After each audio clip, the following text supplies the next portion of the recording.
Move your umbrella back a little. There you go. Move your umbrella back a little. I'm Sylvie Rinaldi. I'm Karina Tipton, and clearly we're not witches because we're not melting in the rain. Clearly. This is Town Hall Tailgate. July 1st. Oh yeah, July 1st, Town Board Meeting. Town Board Meeting. Yes. And our goal is 15 minutes. We have a couple topics to talk about. It is raining out, so hopefully my umbrella... my notebook's getting wet. It's really upsetting. I'm going to close it, but then I won't know what to talk about. Can we hear everything? You can hear me? I'm getting a direction to... We're just checking our sound. Check my microphone. Is it okay? We'll see.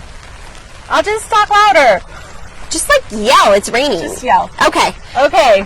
So a couple of things to talk about today, but the first thing I want to talk about was the public comment for this meeting. This was not necessarily an agenda item, but I want to give a thank you to Karina because you brought up something really important that we had talked about in planning board tailgates, which is code enforcement. And you had asked the town board if a code enforcement officer could attend planning board meetings. Right.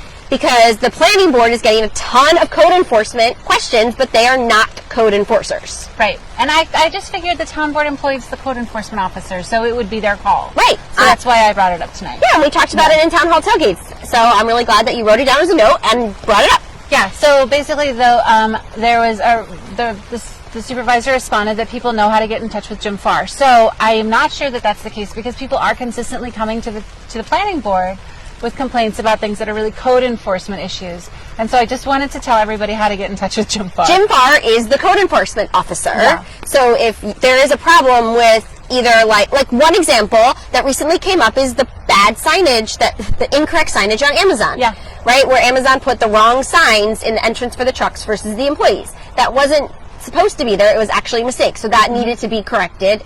Code enforcement officer would have been an example of who to call when that happens. Right. And his name is Jim Farr. Right. So to find him, you can go to the town website.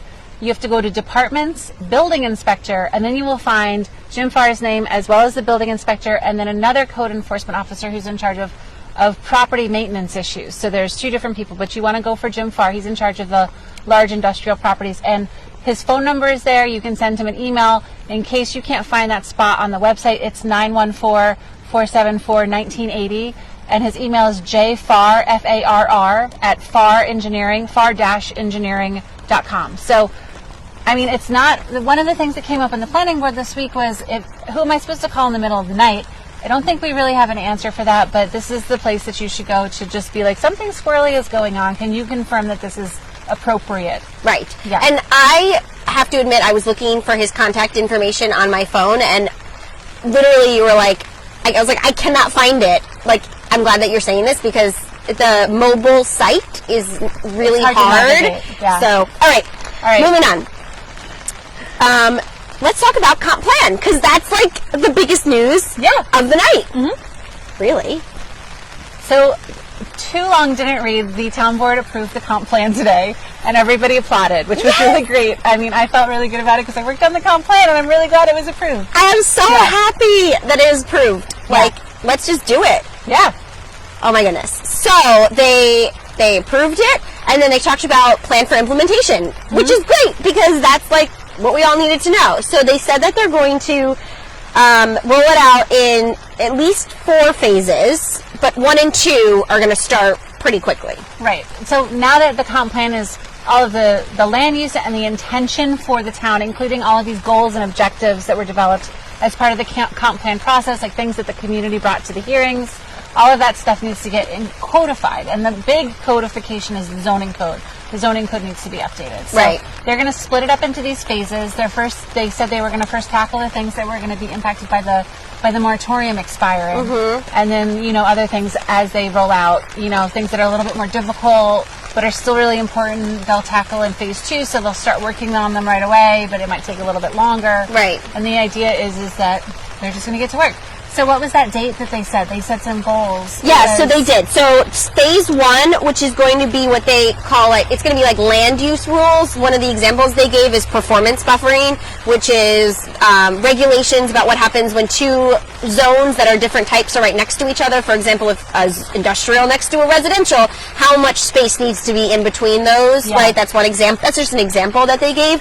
And they're looking to have those in town law by the end of August, early September. Yeah, which is great. So, guys, look out for some public notices. We'll let you know about it for zoning laws. They're going to come up, and it's going to be a public hearing process. Yeah. So we all need to pay attention, and if we're concerned about what's going on, make sure we come to these meetings, these public hearings, right, and we speak up about it. Yeah, but I mean, we ultimately should know the direction they're headed because we saw the comprehensive plan. So, like, these are things that, like, we really, you know, I can say for myself, like, I really believe in some of these changes, and I'm glad they're moving forward. One of the questions that I had, which I jumped in even though it wasn't the public comment, and I appreciated that Brian let me ask it because it wasn't public comment, was what would happen if for the companies that have site plans in process with the planning board, like what happens if the code changes in process? And he pretty much just said like they're going to be individually talking to each one of those companies to see what the impact would be. So, and like, will it work out in good faith to change their site plans if needed? So I'm not sure if it... He also said that just because something is in front of the planning board, it's not automatically grandfathered in. Right. So I think that's something that we have to remember, and we may need to remind the board of in the future. Right. Yeah. All right. The next topic. You ready? Yeah. The next one? Yep. All right. It's pouring. It's so hard. If it starts lightninging, we're going home. Okay. It's safety. Safety call. This was a really interesting topic, and it was, they put it on the agenda as opening up a position for interim chief with that title. Yes. Correct? Right. I think so, yeah. And they were having 3 full-time current sergeants. Provisionary chief. Provisionary chief. Okay. So that's what was on the agenda. But a couple things came up about this that I am learning about kind of as we go. So there was a public comment at the very beginning that referred to a letter that said something along the lines of, we have an officer in charge and an acting police chief, and we may be in violation of civil service law, which is a big deal. Right. And that came up again later at the end of the meeting as well, and it sounds like it's something that the town board needs to work out to get back in compliance with, because I don't know what the implications are, but it sounds like there may be implications. So. Right. So my understanding is that like the job title, officer in charge, which is there is an officer in the police department working under that title, is not a title that is recognized by civil service. Right. And that's been happening, and human resources in Orange County, like, I don't... Yeah, but I think it's important to note, like, I don't think anybody at the meeting today, like, implied that our officer in charge was doing a bad job. No, that was not. I think the important thing is that they may not, they're acting in a position that is not part of the civil service program, which means they don't have the protections and the responsibilities are unclear. So they're kind of working in a situation where, like, maybe they're being asked to do more than they should be doing in their role. Working outside of their scope. Right, exactly. And it's not fair, right? Like, civil service laws were created to have parity across positions, so you know what to expect when you're in a role. And in a state job or a municipal job, a police jobs, all of this is very clear. Like, salaries are published. It's super clear. Right. So it's not that I don't think that anyone was implying that. That was not what people... definitely not. I did not get that impression when I was sitting there. Yeah. I was just getting the impression of, like... What the heck is going on? What happened with this job title, and did we not follow the rules, and what are the implications for that? I know it's... Let's see what happens. It's going to... All right. Okay, cool.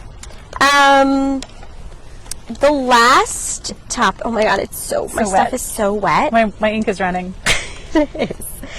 Anything else about that? I mean, I think it was just more to come. I think it's just something to look out for Yeah. and see what's going on. And it was a sensitive issue, and the town, the lawyer brought it up, Brian brought it up, because this is talking about somebody's job, and Right. part of that goes to executive session. So, like, I get that there's sensitivity because there is an employee in that role. Right. But it didn't seem to be that was what the issue was. No. Okay. Yeah. It's something that we need to fix to get Yeah. right. Yeah. All right. The last topic that I think worth mentioning, I think you should talk about it because it's like totally up your alley. So a couple of folks came in front of the town board, and they are the coordinators for something called Ride for Kids. I don't know if you can see this, but Don's going to post it on RPM, and we're going to get the word out for this also. But basically, they were asking if they could hold this event called Ride for Kids Hudson Valley here in the town hall parking lot. It's a motorcycle ride. You raise money, you register, you fundraise. You're fundraising for childhood brain tumor support, like supporting directly the families of Yep. the children that are having these health issues. It's going to be Sunday, September 12th. So it's coming up really soon. They're looking for riders, they're looking for donors, they're looking for fundraisers, and they're looking for volunteers. So we're going to put this up on RPM so you can learn more about it. I love motorcycling a lot. I'm really passionate about it, but I told them I was just going to volunteer. I'll flip burgers, I'll empty the trash, whatever they need me to do. Yeah. I don't need to be out on my bike when I could just be like helping other people raise money and get out on their bikes. Yeah, so the volunteers that they need are people who are going to be coming on the day of the event, setting up in the morning, and then they have a lunch for the kids after they come back from the ride. Yeah. So So the volunteers. town board granted them approval to use the parking lot. I'm so see really you there. excited for it. I'm hoping when they do like the route that it'll be published, we'll be able to share it, because I would really like, for people, if the motorcycles with the kids on them are going to be like driving by, Yeah. because the kids are riding motorcycles. Are they riding them? I don't was not know. sure. I wasn't sure. I thought that was what it was at the beginning. I but thought then so, but is it just riding kids for will the be kids? at the event. Okay, I wasn't sure. I'm like, are they going to put the I kids know, on the because at bikes? first I was like, I got to put my back seat back on. Did a kid bike ride? I should know the answer. I don't know. I don't know. We'll ask them. Yeah. We'll find report out. back. Yeah. All right. It's important news. That's it for the week. And then right. for this, and it's Thursday, so that is. Yes. And then it's July 4th. July 4th, so have a good time. Be careful. Yeah. If your pets are nervous. Happy birthday, United States of America. Yeah, and don't drink and drive. Don't drink and drive. And please keep your dogs inside because of the fireworks. You do not want your dog. And even keep the glass door closed for your sliding glass doors, because I've seen and heard of dogs going right through the screens. They just freak out. Because they freak out. Yeah. Where can I find more of you this week and next week until we meet again? Until we meet again, you can find me on the internet. Karina for Montgomery, Instagram, Facebook, and my website. Cool. Yeah, and where can we find you? I am also on social media and internet world at Rinaldi for Montgomery. You can find me at rinaldiformontgomery.com, on Facebook, my internet site, website, and Instagram. And then you can find this show as well as historical town hall tailgates at townhalltailgate.com. Okay. And also, you'll just see us around town. We are running for Montgomery Town Board, and it is November 2nd is the election, so please save the date. Yeah. Okay. Bye. Night.